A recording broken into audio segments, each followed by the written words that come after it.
ünlü TikTok şarkılarını gittim AI ile kopyaladım ve Türkçe'ye çevirdim. Peki bunu nasıl yaptım? Bunu merak ediyorsunuz. Bunu birkaç kişi sordu bana. Hem Instagram'dan hem yorumlardan soranlar oldu. Her ne kadar bu videoyu çekmem yanlış da olsa videoyu çekmeye karar verdim. Ama videonun başında uyarı geçeyim. Bu videoda öğrettiğim hiçbir şey hiçbir şarkının telif hakkını ihlal etmeniz için bir yol değildir. Telif hakları özel ve önemli şeylerdir. Telif haklarını ihlal ederseniz davalarla, cezalarla karşılaşabilirsiniz. Ben burada kendi şarkınızın başka bir versiyonunu AI ile nasıl yaparsınız onu göstereceğim. Ha bu arada videoya geçmeden önce Udemy kursum var. Mülk dağıtımı ile ilgili çok detaylı dersler anlattığım bir kursum var. Ben verebildiğim en ucuz fiyata verebilmek için açıklama kısmına hem link hem kupon kodu bırakıyorum. Oradan gidip kursumu inceleyebilirsiniz. Almak isterseniz ve bana destek olmak isterseniz çok sevinirim. Videomuza geçelim. Bizim amacımız bir şarkının bir versiyonunu oluşturmak. Kendi şarkınız, telif hakları size ait olsun lütfen. Şimdi ben gideceğim kendi bir tane şarkımı yükleyeceğim buraya. Size anlatmayı unuttum. Buradaki audio sekmesinden basıp upload diyerek şarkınızı yükleyebilirsiniz. Buradan da şarkınızı kırpabilirsiniz dilerseniz. Bu arada şarkı güzel şarkı. Dinlemediyseniz açıklama kısmına link bırakacağım. Şarkı benim. Gidip dinleyebilirsiniz. Hoşunuza gideceğine eminim. Yani umarım.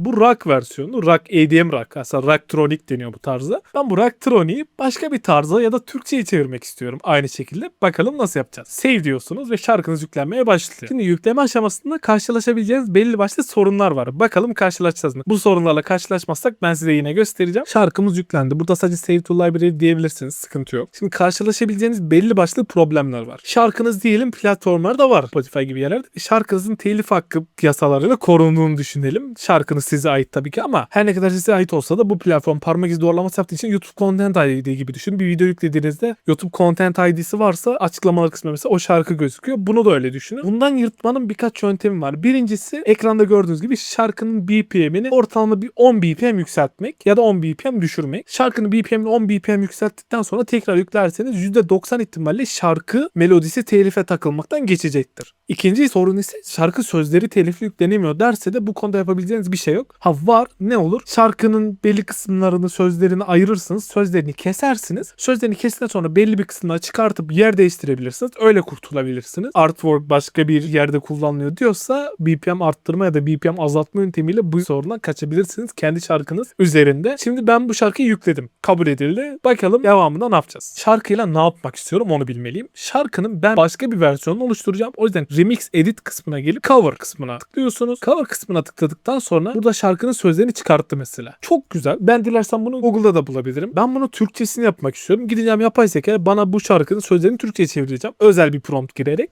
onu da göstereceğim. Tamamen ücretsiz, ömür boyu kullanması ücretsiz yapay zeka platformumuzu açtık. Açıklamalar kısmında linki bulabilirsiniz bu arada. Ya aşağıdaki sözleri Türkçe'ye çevir ama orijinal hece ölçüsünü koru. Bu çok önemli. Her cümle, her satır aynı hece ölçüsünde ve uzunlukta olsun. Burada low drag diyor ama bu drag değil bu arada. Drunk. Yanlış çevirmiş. Şu kısım önemli. Çünkü şarkının Türkçe'ye çevrilmiş versiyonunda İngilizcesinin okunuş versiyonu aynı olsun ki şarkıyı daha kaliteli, daha düzgün kopyalayabilin. Öbür türlü kaymalar olabiliyor, oturmayabiliyor. Böyle olursa sanki o şarkı orijinalmiş gibi okuyabiliyor eğer. Ufak tefek düzenletebilirsiniz tabii ki de. Suna'ya giriyoruz ve buradaki sözler kısmına yapıştırıyoruz. Yol yol yol çok değişik ama stil açıklaması kısmına da bunu diyorsunuz. Yapmak istediğiniz tarzı girebilirsiniz. Daha öncesine de girebilirsiniz. Mesela benim şarkım rock'tı. Ben yine aynı şarkı türünde olmasını istiyorum. O yüzden rocktronic yazıyorum. Şimdi burada aşağıya aslında Suna'ya çok güzel özellikler geldi yeni. Ne kadar random çıkacağını ayarlayabiliyorsunuz. Buna çok dokunmanızı tavsiye etmem. Burada şarkının buraya yazdığınız stile ne kadar uyulmasını istediğinizi seçebiliyorsunuz. Bu %50'ler default ayarlar oluyor genelde. Vokalin, seslerin ya da diğer seslerin orijinal şarkıya ne kadar benzemesi istediğini söylüyorsunuz. Burada %100 yaparsanız orijinal şarkıya daha çok benzeyecektir. Ve unutmayın cover modunda yapıyoruz bunların hepsini.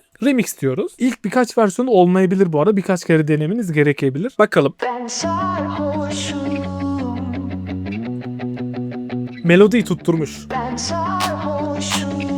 Nerede gizlensen. Ben sarhoşum. Nerede gizlensen.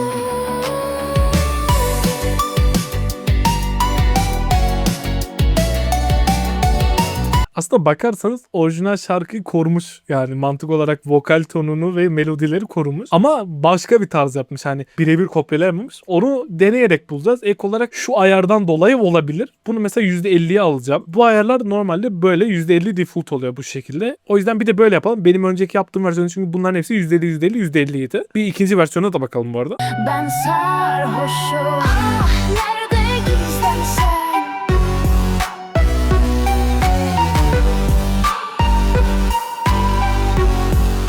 yaklaşmış. Bir de bu bizim bu ayarları düze getirdiğimiz haline bakalım.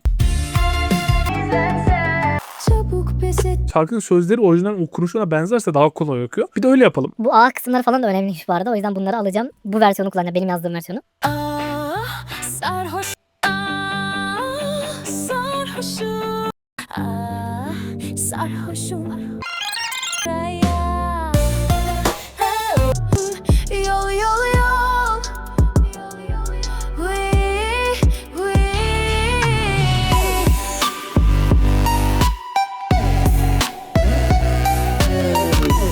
Daha yakın gözüküyor. Güzel başladı.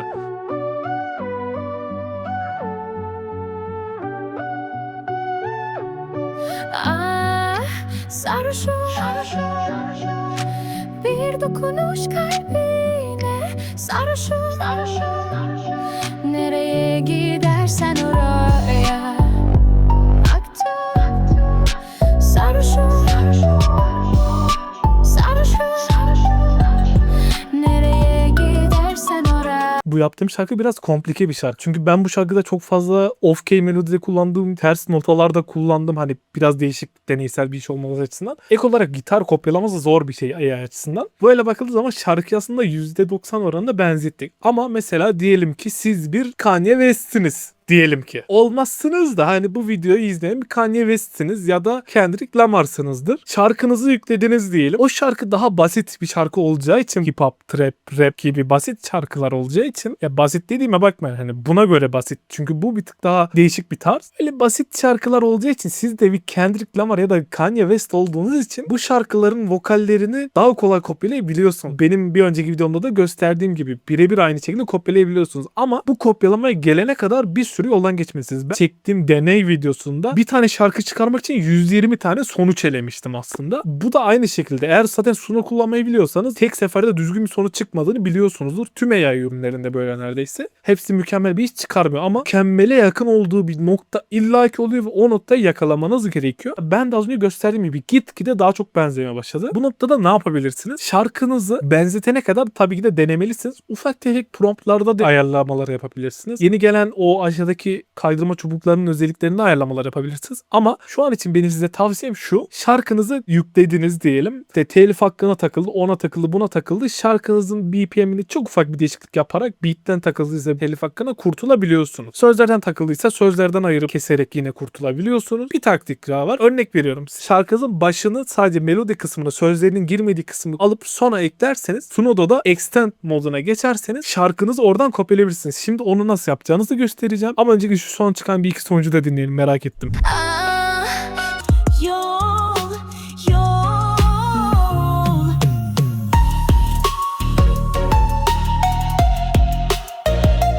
Güzel bir tarz olmuş. Bundan sonra değerlendirebilirim.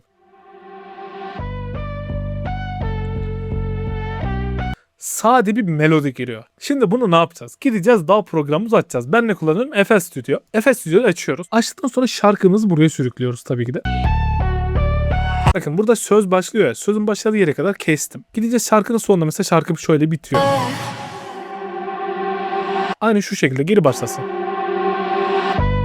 Ne yaptık? Şarkı bittiğinde loop'u aldık. Tekrar başta sardık. Şimdi bu kısma kadar render alacağız. MP3 olarak alabilirsiniz. Çok bir önemi yok. Render aldıktan sonra çıkabilirsiniz FL'den. Daha sonra buraya yeni renderladığımız şarkıyı yüklüyoruz. Audio diyoruz. Upload diyoruz. Ve dosyayı çıktı aldığımız yerden şarkıyı yüklüyoruz. Extend modunu alıyoruz ama biz önce save to library diyelim ki şuradaki sözleri bir kopyalayabilelim. Yüklenmesini bekliyoruz. 3 noktaya basıyorsunuz. Remix edit, extend ya da direkt az müzik sekmeden extend diyebilirsiniz. Extend dediğimiz zaman son kısmı şarkı direkt başladığı anda bu sözlerin girdiği yerde denk geldi. Yani tam kick vurduğunda sözler giriyordu. Ben de sözleri oradan başlattığım için algılayıp devam ettirmeye çalışacak.